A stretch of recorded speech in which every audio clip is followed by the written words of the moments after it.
At exactly 12:41 a.m., a passenger train appeared at a station that had been closed for 30 years. There was no timetable for it, no number on the front, and no driver visible behind the glass.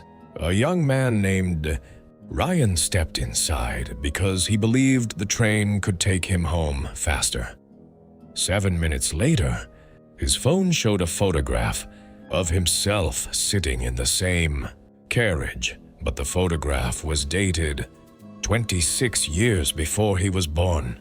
Then someone sitting behind him whispered, "Whatever happens, don't get off when the train stops at platform 0. Intro. This story is completely fictional and created purely for entertainment purposes, with no connection to any real person, railway, historical event, or supernatural incident. Ryan Carter was a 30-year-old British documentary photographer who traveled across England photographing forgotten places, abandoned railway stations, old tunnels, deserted villages, and locations surrounded by strange local stories. He was curious by nature and rarely frightened by unusual situations.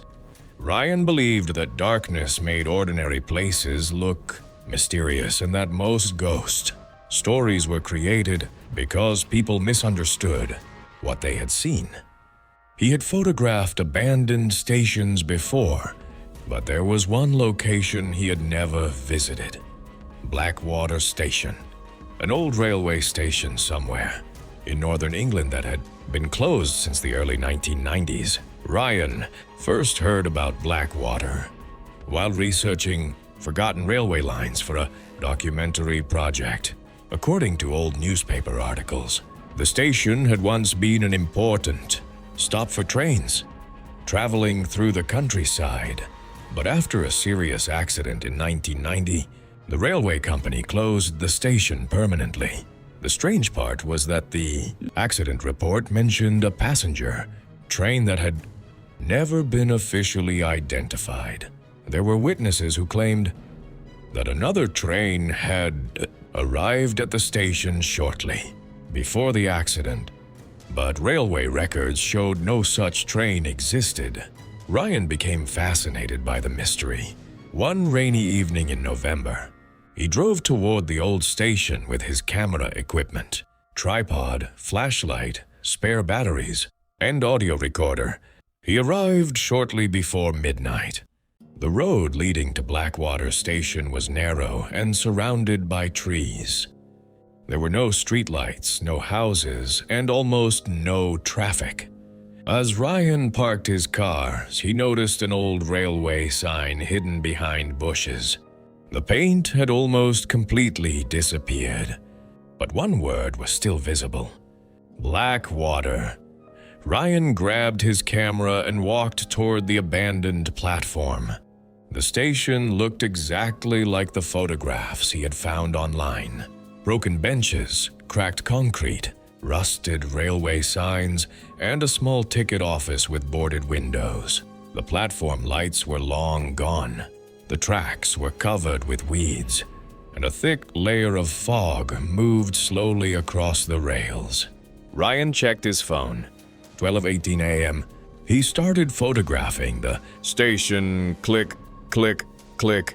Every few minutes he moved closer to the tracks. At 12:32 a.m. he heard something strange. A distant metallic sound echoed through the fog.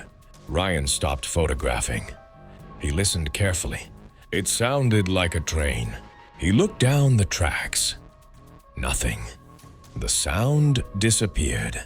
Ryan smiled to himself and blamed the wind. Then, at exactly 12:41 a.m., two yellow lights appeared in the distance. Ryan froze. The lights grew larger. The sound of an engine became louder. A train was approaching Blackwater Station. Ryan immediately checked his phone. There was no signal.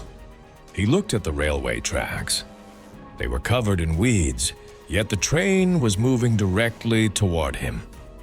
He stepped backward. The train slowly entered the station. It was an old-fashioned passenger train with black metal sides and dim yellow windows. No route number was displayed anywhere.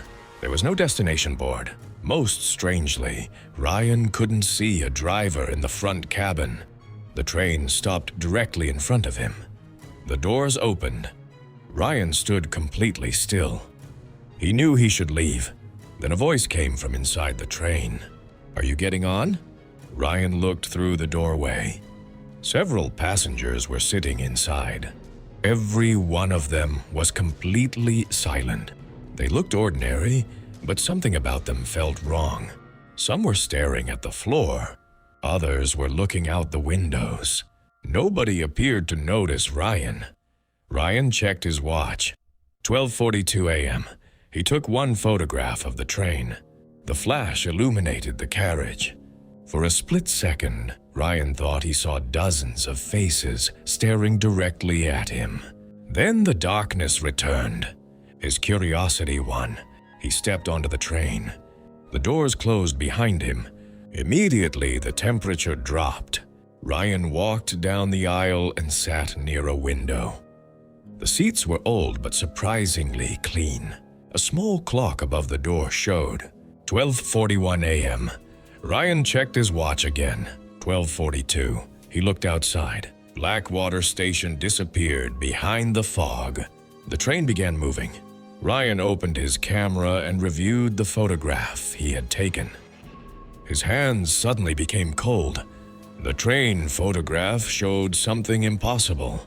Every window was filled with passengers, dozens of them. But inside the actual train, Ryan could see only 6 people. He zoomed in. The passengers in the photograph were staring directly at the camera. One of them was a little girl holding a red suitcase. Ryan looked around the carriage. He couldn't see her. Then someone sat down in the seat directly behind him. Ryan heard a quiet voice. "You shouldn't have boarded." Ryan turned around. An elderly man was sitting there.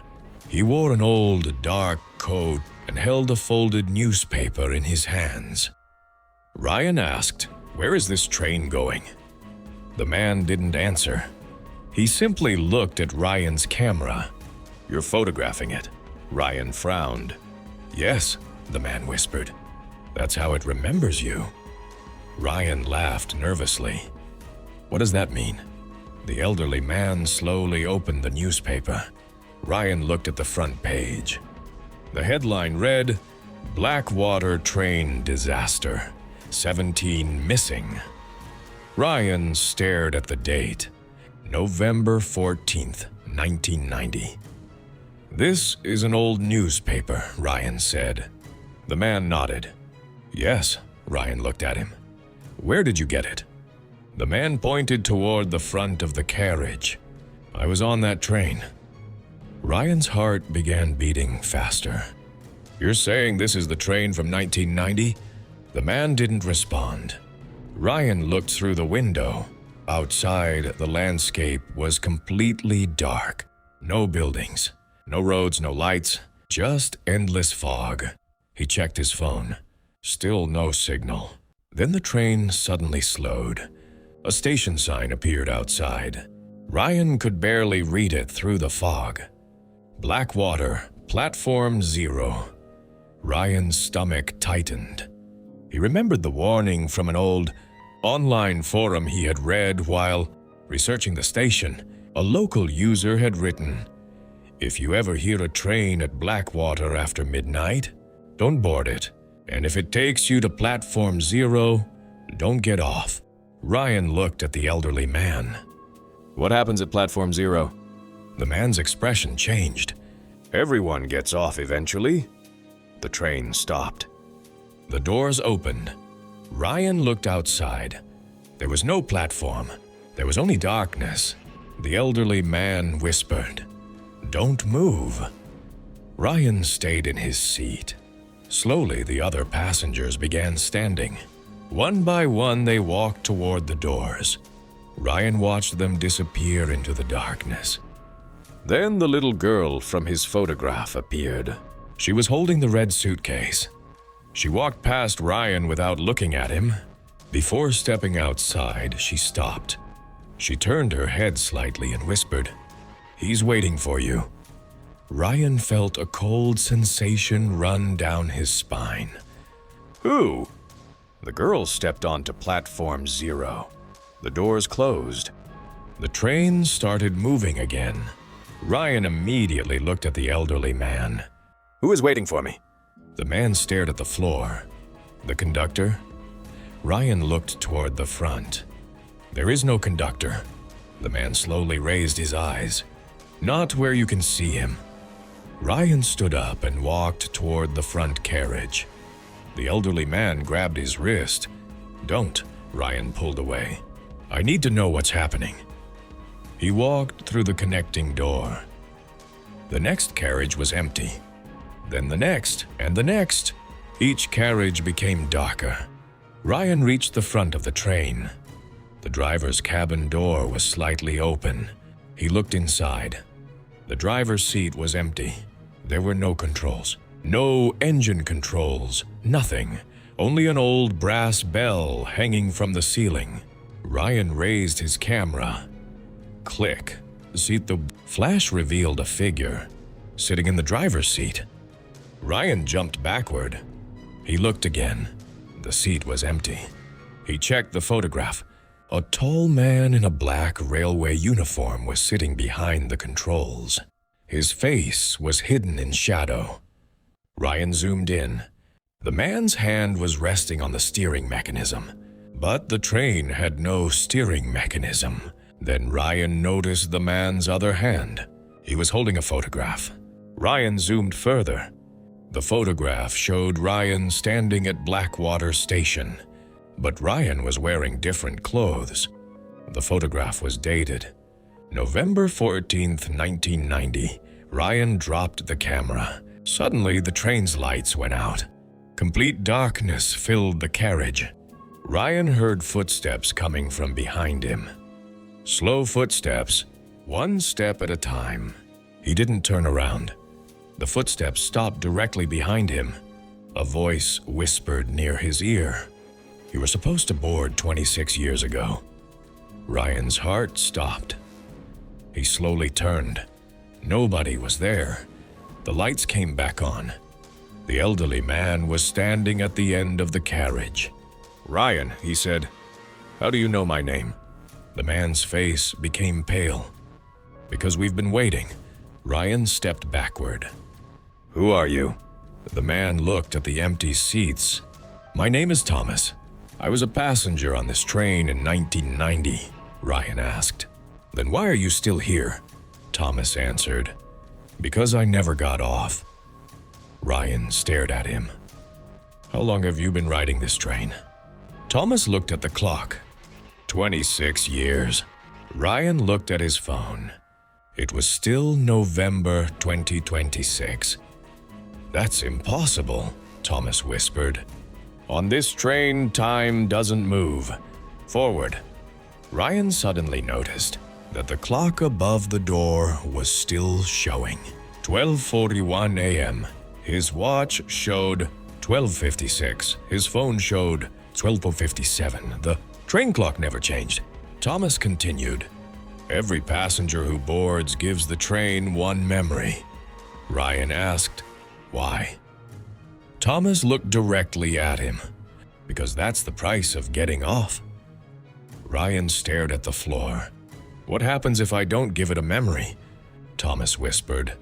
"Then the train takes something more important," Ryan heard a child's voice from the next carriage. "Ryan," he turned. The little girl stood in the doorway. She was holding her red suitcase. "Come with me," she said. Ryan asked where. She pointed toward the back of the train. "Your memory is there." Ryan followed her. Thomas shouted, "Don't go!" But the girl disappeared into the next carriage. Ryan ran after her. The carriage was empty. He looked around. The red suitcase was sitting on one of the seats. Ryan opened it. Inside was a collection of photographs. The first showed Blackwater Station in 1990. The second showed the train. The third showed the 17 passengers who disappeared. The fourth showed Ryan's father. Ryan froze. His father had died when Ryan was 12. He picked up the photograph. His father was standing on the platform beside the train. On the back was written, "He promised to return." Ryan's hands began shaking. He remembered his father had once told him never to visit Blackwater. Ryan had always thought it was just an old family superstition. Suddenly, another photograph fell from the suitcase. It showed Ryan as a child standing beside his father. Behind them was the same train. The date was November 14th, 1990. Ryan whispered, "No." He remembered nothing about that day. Then the train suddenly shook violently. The lights flickered. Thomas ran into the carriage. "You found it." Ryan held up the photograph. "My father was here." Thomas nodded. "He came to get someone." Ryan stared at him. "Who?" Thomas looked toward the front of the train. "Your mother." Ryan's blood ran cold. His mother had died when he was 5. "What are you talking about?"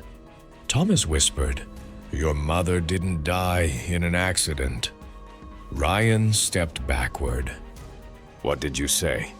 Thomas looked at the photograph. "She boarded this train." Ryan's entire body went numb. Before he could ask another question, the train began slowing down. Through the window, Ryan saw a familiar house.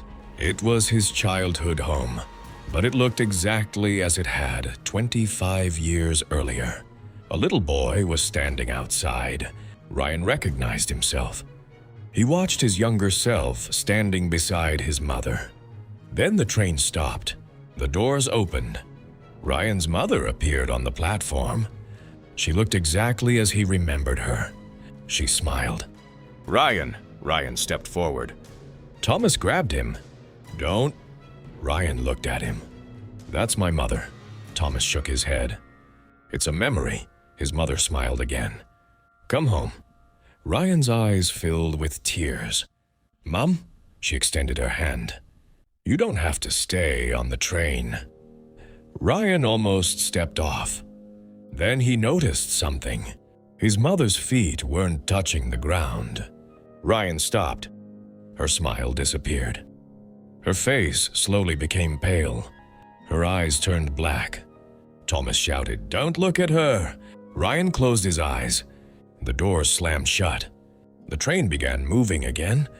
His mother screamed behind the glass. "Ryan!" He didn't look back. The train accelerated violently. Ryan fell against the seats. Thomas helped him up. "You understand now," Thomas said. Ryan looked at him. "What is this train?" Thomas answered, "It isn't a train." Ryan stared. "Then what is it?"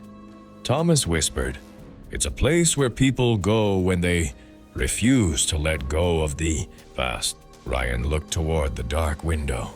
"And how do I escape?" Thomas pointed toward the front. "You have to find the conductor," Ryan asked.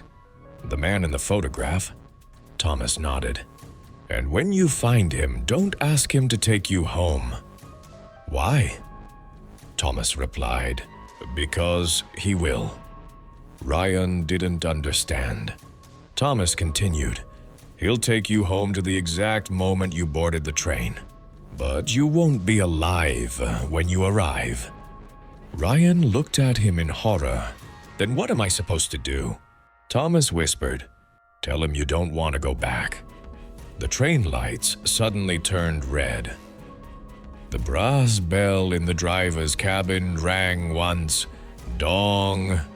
Thomas looked terrified. "He's coming," Ryan asked. "Who?" Thomas pointed behind him. At the end of the carriage stood the tall conductor from the photograph. He wore an old black railway uniform. His face was hidden beneath a dark cap. He slowly lifted his head. Ryan saw that his face was completely pale, with no eyes, only smooth skin. The conductor spoke in a voice that sounded like several people speaking at once. "Ryan Carter." Ryan froze. "You know my name?" The conductor nodded. "Your father gave it to me." Ryan stepped backward. "Where is my father?" The conductor pointed toward the last carriage. "He has been waiting." Ryan ran toward the back. Thomas followed. They passed carriage after carriage until they reached a door covered with scratches. Ryan opened it. Inside was a small compartment. His father was sitting there. He looked exactly as Ryan remembered him. "Dad?" His father looked up. Tears filled his eyes. "I'm sorry." Ryan approached him. "You left me." His father shook his head. "I tried to leave." Ryan asked, "Why didn't you?" His father looked toward the window. "Because someone had to stay." Ryan whispered, "Who?" His father looked at him. "Your mother." Ryan sat down. "What happened?" His father explained that in 1990, his mother had boarded the mysterious train after receiving a message promising that she could see someone she had lost. Ryan's father followed her. He found the train, but by the time he boarded, she had already disappeared. He spent years searching for her. Eventually, he realized the train could only release one person if another passenger stayed behind. He made a deal with the conductor. Ryan's mother could leave, but Ryan's father would remain. "She returned to you," his father said, "but she forgot everything about this train." Ryan stared at him. "Then why did she die?" His father looked down. "Because the train always collects its payment eventually." Ryan's eyes filled with tears. "So my whole life," his father nodded, "was built on a lie." Suddenly, the train began shaking violently. The conductor's voice echoed through every carriage. "Time to arrive." Ryan's father stood. "You have to go." Ryan shook his head. "I'm not leaving you." His father smiled sadly. "You already did once." Ryan looked confused. "What?" His father pointed toward the window. Outside was Blackwater Station. The train was slowing down. Ryan saw the platform. The doors opened. Thomas shouted from the next carriage, "Ryan, now!" Ryan's father pushed him toward the door. Ryan stepped onto the platform. The moment his feet touched the ground, everything went silent. The train disappeared. No smoke, no sound, nothing. Ryan stood alone at Blackwater Station. His phone showed 1 a.m. He looked at the railway tracks. There were no rails. The station was completely abandoned. Ryan ran toward his car. It was exactly where he had left it. He unlocked the door and sat inside. His camera was on the passenger seat. He opened it. There was one final photograph. It showed the old train disappearing into the fog. In the final carriage, his father was standing at the window. Beside him stood his mother. Both were looking directly at Ryan. Ryan zoomed in. His father raised one hand. His mother pointed toward the train. Under the photograph was a message. "Don't let the next passenger board." Ryan looked toward the station. A distant sound echoed through the fog. A train horn. Ryan's heart stopped. He checked the time. 12:41 a.m., the same time as before. The headlights appeared in the distance. The black train was coming back. Ryan grabbed his camera and ran toward the tracks. The train stopped. The doors opened. But this time, there was someone standing inside. A young man holding a camera. Ryan recognized him. It was himself, but older, much older. The older Ryan looked at him through the doorway and whispered, "You forgot one thing." Ryan stepped backward. "What?" The older version of himself smiled. "The train always needs a passenger." Then the doors began closing.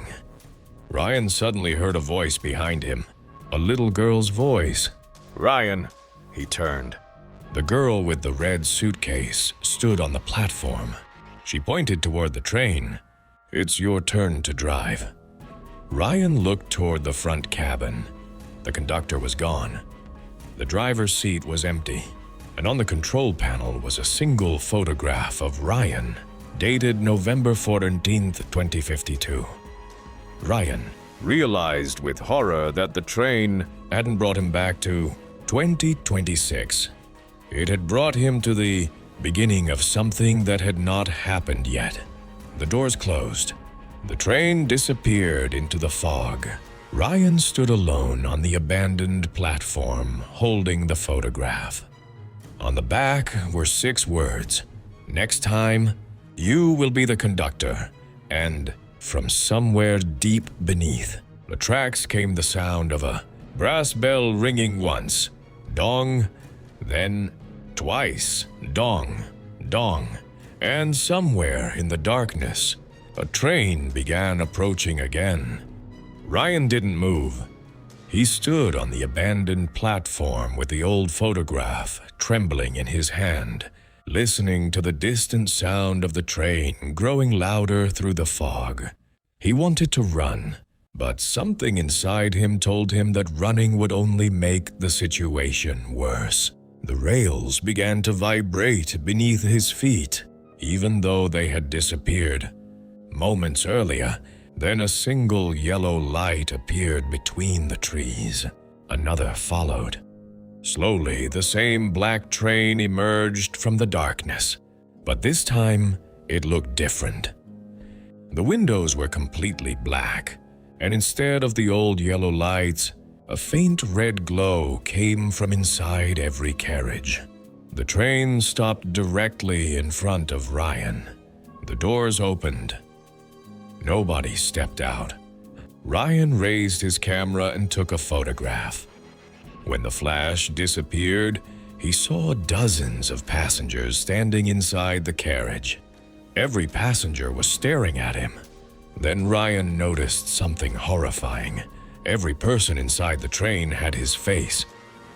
Young Ryan, old Ryan, Ryan as a child, Ryan as an elderly man. Hundreds of versions of himself were sitting silently in the darkness. One of them slowly stood and walked toward the door. It was an older version of Ryan with gray hair and a deep scar across his forehead. The older Ryan stopped directly in front of him. "You shouldn't have taken the photograph," he whispered. Ryan stepped backward. "Who are you?" The older man smiled sadly. "I'm what happens if you stay." Ryan looked into the train. "What happens to everyone else?" The older Ryan pointed toward the final carriage. "They become memories." Suddenly, the little girl with the red suitcase appeared beside the older Ryan. She looked exactly the same as before, but this time her face was visible. Ryan stared at her. He recognized her from the old photographs. She was one of the 17 passengers who had disappeared in 1990. "Why are you still here?" Ryan asked. The girl looked toward the train. "Because nobody remembered my name." Ryan looked at her suitcase. "What's your name?" The girl hesitated before whispering, "Emily." The moment she said it, every light inside the train went out. The passengers disappeared. The train became completely silent. Emily looked relieved. "Thank you." Ryan suddenly heard the conductor's voice behind him. One name remembered. Ryan slowly turned. The faceless conductor stood several meters away. 17 names remain. Ryan's blood ran cold. "What do you mean?" The conductor pointed toward the train. "They cannot leave until someone remembers them." Ryan understood that the train wasn't simply carrying ghosts. It was trapping people whose identities had been forgotten by the outside world. He looked at the old newspaper in his hand and saw 17 names printed beneath the headline. He began reading them aloud one by one. Thomas Reed, Emily Carter, Samuel Jones. Every time Ryan spoke a name, one passenger appeared on the platform. Some were old, some were young, some were children. They looked confused, frightened, and exhausted. The conductor watched silently as Ryan continued. When Ryan reached the final name, the entire platform filled with people. Thomas, the elderly passenger who had helped him, stepped forward. He looked at Ryan and smiled. "You remembered us." Ryan looked toward the train. "Then it's over?" Thomas shook his head. "Not yet." Ryan frowned. "Why?" Thomas pointed toward the front cabin. "Someone still has to drive the train away." Ryan looked toward the conductor. The faceless figure slowly removed his black railway cap. Underneath, Ryan saw a face beginning to form. At first, it looked like his father. Then it changed into his mother. Then Thomas. Then Emily. Finally, it became Ryan's own face. The conductor spoke. "The train cannot leave without a driver." Ryan whispered. "So that's why you wanted me?" The conductor nodded. "Your family has been connected to this train for generations." Ryan looked at the passengers. "And if I become the conductor?" Thomas answered, "You will never return." Ryan closed his eyes. He thought about his father. He thought about his mother. He thought about all the people trapped inside the train for decades. Then he stepped toward the driver's cabin. Thomas shouted, "Ryan, don't!" Ryan continued walking. He opened the cabin door. The driver's seat was empty. On the control panel lay his camera. The screen was already on. A live image showed Ryan sitting in the driver's seat, but the photograph's timestamp read 2052. Ryan looked at the controls. There was only one button. It was marked Return. Ryan reached toward it, but before he touched it, his father's voice came from behind him. "Ryan?" He turned. His father was standing in the doorway. "Dad?" His father smiled. "You finally found the way out." Ryan stared at him. "How?" His father pointed toward the button. "Don't press it." Ryan froze. "Why?" His father whispered, "Because it doesn't return people. It returns memories." Ryan looked at the screen. The image changed. He saw himself as a child. He saw his mother. He saw his father. He saw the night they disappeared. Then he saw something he had never remembered. He was standing on the platform as a 5-year-old boy. His mother was holding his hand. His father was standing beside them. The train was waiting. Ryan watched in horror as his younger self walked toward the train. His mother pulled him back. Then a shadow appeared behind the boy. The conductor. Ryan realized the truth. He had been on the train before. His parents hadn't simply disappeared from his childhood. They had spent years protecting him from the train. His memories had been erased to keep him safe. Ryan turned toward his father. "Why did you let me forget?" His father answered, "Because remembering was the price." Ryan looked down at his camera. The screen showed another photograph. It was dated 12:41 a.m. tonight. In the image, Ryan was standing beside the train. Behind him stood every passenger who had ever disappeared. And at the very back of the crowd was his mother. She raised her hand and pointed toward the forest. Ryan looked through the cabin window. Beyond the station was a narrow path leading into the trees. Something was standing at the end of it, a woman in a black coat. Ryan stepped out of the train. His father shouted after him, but Ryan kept walking. The woman remained motionless. As Ryan approached, she slowly lifted her face. It was Emily's mother. She whispered, "You remembered my daughter." Ryan asked, "What do you want?" She pointed toward the forest. There is one passenger left. Ryan's heart sank. Who? She looked directly at him. You. Ryan turned around. The train was gone. The passengers were gone. His father was gone. Only the old railway station remained. Ryan looked at his camera. Every photograph had disappeared except one. It showed him standing on the platform. Behind him was the black train, but the driver's cabin was empty. Underneath the photograph was a final message. The train has no driver because the driver is always the next passenger. Ryan stared at the words. Then he heard the brass bell again. Dong. He looked down the tracks. The train was returning. This time, there was no conductor, no passengers, no one inside. The doors opened by themselves. Ryan knew exactly what he had to do. He stepped onto the train. The doors closed. The clock above him changed from 12:41 a.m. to 12:42 a.m. For the first time, the train began moving. Outside the window, Blackwater Station disappeared. Ryan sat in the driver's cabin and looked at the controls. A small brass plate appeared where the button had been. It contained 4 words. "Welcome back, Mr. Carter." Ryan placed his hands on the controls. Somewhere behind him, a child's voice whispered, "Are we going home?" Ryan closed his eyes. "Yes," he answered. "This time, everyone is going home."